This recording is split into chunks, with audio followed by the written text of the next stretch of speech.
Hello, it's Bill, Colorado 4x4 Van. I want to give you an update on the VanPod. We had a couple questions about it, and it's kind of disappeared from view other than the hunting video. And I thought I'd give you an update on where it's at and where it's going this winter, hopefully. So here it is. I have it in the shop here. I think I might have shown this, but I stripped out the inside. Still have this panel to come down and the carpet. There's 3/4 plywood underneath here, so I'm going to save that. But I got the whole inside spray foamed. As you can see, it's about 2 inches thick all the way around, 1.5 inches maybe in some places. You have to put it on in layers, so it's hard to tell exactly, and it doesn't expand crazy like great stuff or something like that would. Here's the kit that I used, and I got this special order from Home Depot.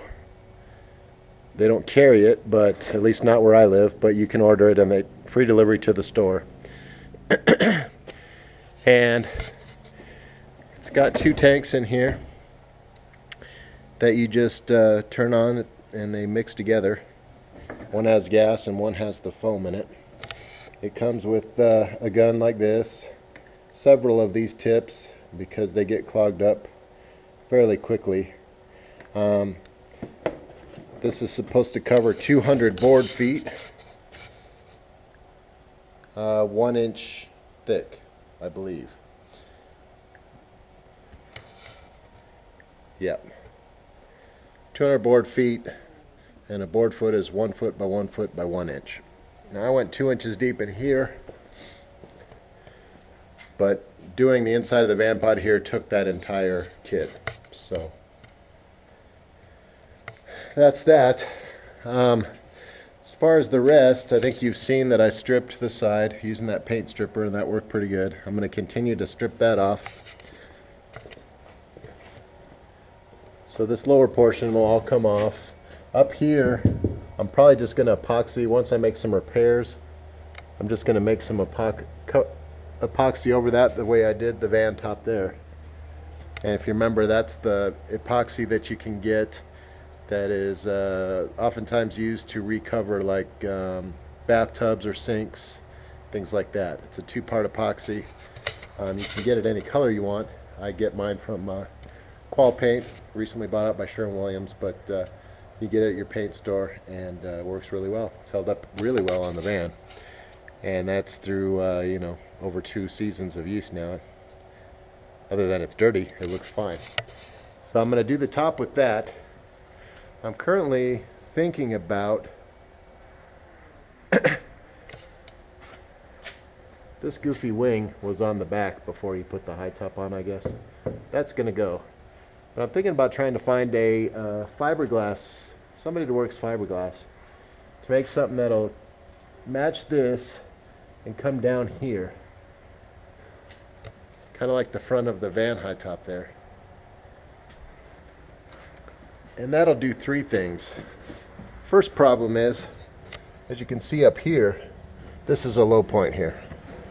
And even though I've filled that now and got the leak to stop, there was a leak there. But the water gets in and it just sits there because there's nowhere for it to go, especially in the corners back here. So if I had something that came out here, down at a corner to here, that would solve that problem. Number 2, it would look a lot better. It would look like it's meant to be a high top, not just a topper like this. And 3, it would give some interior storage up here. You could, these are still functional, so you could use this for storage in the VanPod. That's what I'm thinking about now. I just need to find someone that works in fiberglass or something like that to see if that's even possible, which I'm sure it is. Anything's possible, right? So that's the plan there. All the wiring has been taken out except for the running lights for the trailer, turn signals and whatnot. That's still fine, and it still works fine.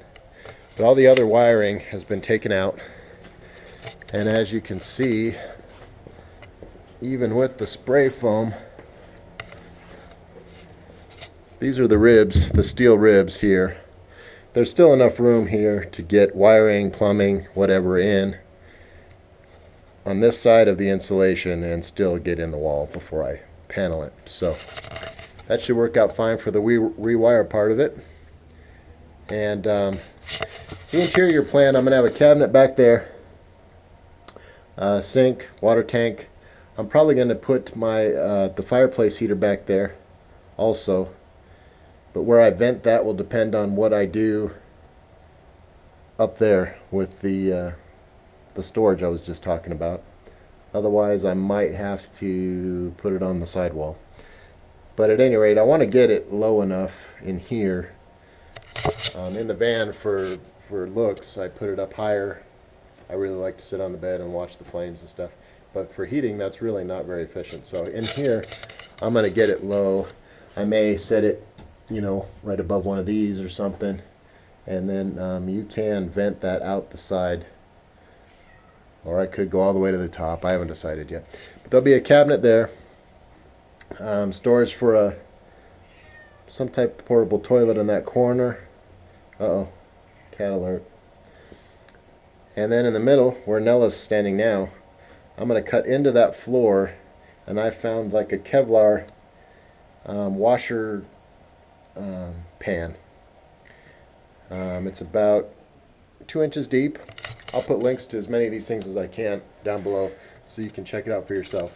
But I want to cut that into the floor there, put a drain in so that I can have my shower in here. And I'll have some way of putting a curtain around. So you have a shower in here.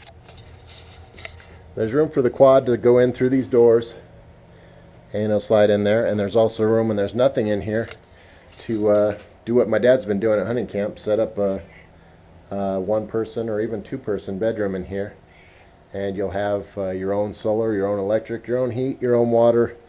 You'll have everything in here. So if I have guests or friends or for hunting camp every year, I'll have an extra space to accommodate somebody.